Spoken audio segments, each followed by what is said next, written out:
LDBC, this is your boy Coach Shelton Harrison. You're live on the Coach Shelton Harrison Boxing and MMA Show Live. Okay, folks, I'm going to drop a quick video. Look at this dude. He ain't got no license plate. I ought to call the police. Nah, I ain't going to do that to him. But, yo, I'm going to go ahead. This is going to be a quick video, y'all. It's going to be a real quick video. Listen, you know, this past weekend, me and a few of my friends, we were sitting back and we were just watching, fights. Watching just fights, current fights, old fights. We were just watching fights. And you know what? We noticed how the UFC markets these Brazilian fighters. And I've come to a conclusion. And, this weekend, I'm actually going to drop the video. I'm going to drop the video, and I've got a lot of, I've been working on this for a while. But I'm just kind of telling you an overview of this video, okay? They market these Brazilian fighters like savages. Like these savages that'll come in and just kill you in the octagon. I noticed they do that to Amanda Nunes. They definitely do it to Cyborg. I've heard Cyborg even called a savage, okay? And, who else? Amanda Nunes. Oh, yeah. And they're marketing Jessica Andrade as this Brazilian savage that, could take you out. They're marketing her. They used to do that to Anderson Silva. They marketed him that way. And then I got to thinking about it. Savages. Why are they marketing these people as savages, as dope infested savages? This is what they're doing. Now I'll tell y'all something, okay? See, if you're a Brazilian, you already got one thing against you already. You're Brazilian and they think you dope. Okay? That's the worst thing that you have, is being Brazilian, because they think you're a doper. They think that without a shadow of a doubt you're going to be doping. See, the UFC don't think that we can pick up on this stuff. Well, I know I can. The coach can. The coach can pick up on all this hot mess. The coach can pick up on this, okay? I can tell you this right now. The coach can. But for some reason, they just think that, that the Brazilians are just a bunch of savages. And I'll even tell you something. In part of this video, I am going to go in on, Joanna Jędrzejczyk. I'm going to go in on her. Because, Joanna, she made a comment. And she made it was borderline racial comment towards Claudia Gadelha. She said Claudia Gadelha live in a damn jungle. Now, I'm going to tell you something. When I read that comment, when she said that, I didn't take that as her, just being an enemy. I took it as something, no. And you guys, you're not going to come on here and say, that's just Joanna. Listen, I'm going to tell you why Joanna said that. Joanna said that because it's a stereotype. She said it because it's a stereotype. And it's a stereotype that the UFC been perpetuating, that these people are savages. Of course, why would she say that? But Joanna has had a few suspect comments that I just don't roll with her. But this one was the comment that took the cake. I definitely don't roll with her now. And and I'm going to talk about her for about a minute in this video. The reason why she do some of that dumb stuff in the weigh-ins, like she try to get in your face and all that, this girl ain't got no self-confidence. And really and honestly, her self-image sucks. And she knows that Claudia is much more prettier than she is. I mean, I'm be honest. Joanna, I just don't find her all that attractive. I'm sorry. I mean, she's a good fighter and all. I just don't. And she's upset that Claudia is actually a lot prettier than she is. Much prettier. It's built better. I mean, all of these things. She's upset. And so when you get somebody who's got low self-esteem and deep down they're trying to cover it up, and I can see it all over Joanna's face. I can see it. Have y'all ever thought, Joanna been gone for a long time. She's been gone. Joanna Jędrzejczyk has been gone. Okay? She ain't been back since she got lumped up by Claudia Gadelha. I'm sorry, she ain't been back since she got lumped up by Karolina Kowalkiewicz. And I kept trying to tell y'all that Kowalkiewicz was not going to be a walk in the park. Y'all can say Joanna dominated the fight, and you ain't going to get an argument. Karolina Kowalkiewicz almost put this girl to sleep. And if Kowalkiewicz actually knew how to finish, Joanna would have lost the fight. I'm just trying to tell y'all. Why you think Joanna ain't running her mouth about a rematch? Karolina is dangerous. She's very dangerous because she's one of those fighters that just don't give a PG-13 channel. She just don't give a crap. She don't.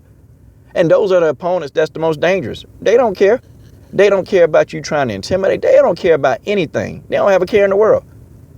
Those are the fighters that are the most dangerous, who could give a crap.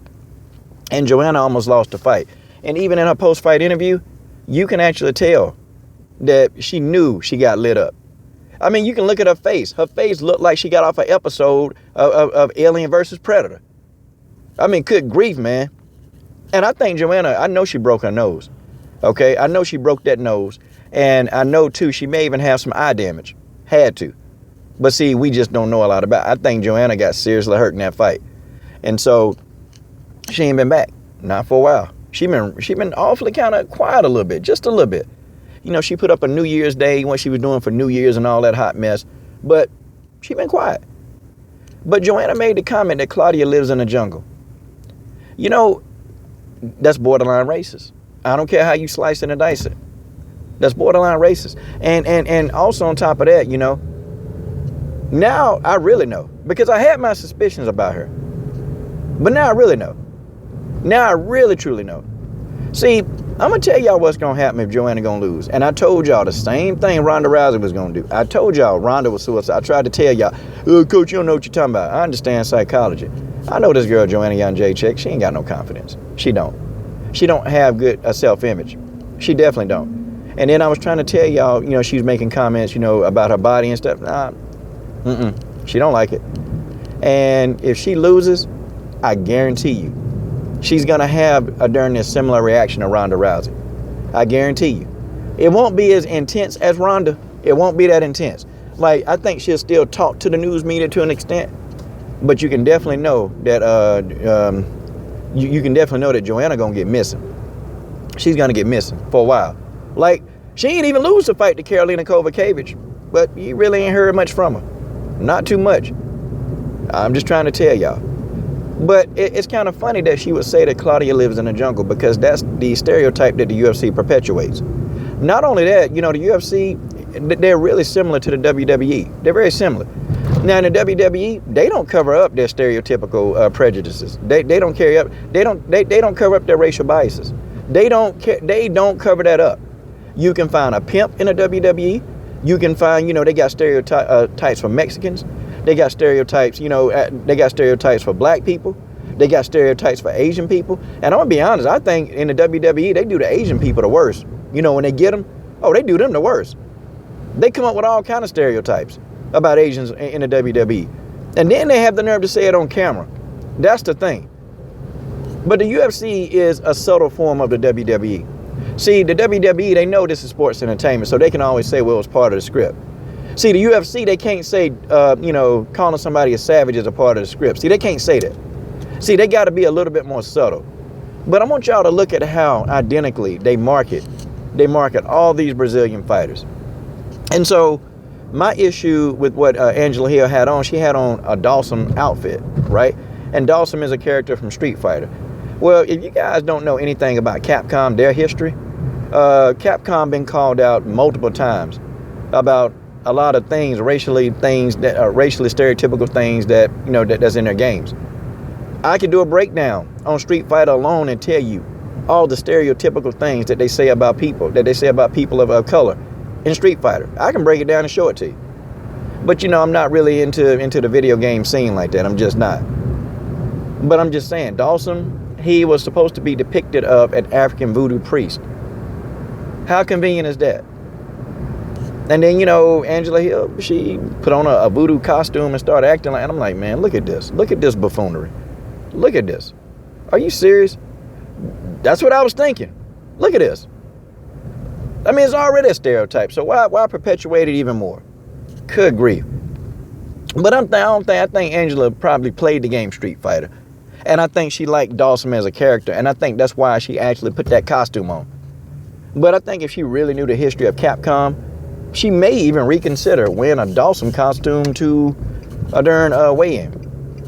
And I think hers is purely innocent. I think Angela really didn't. I don't think she really know the history behind Dawson. Don't think so. But I noticed, man.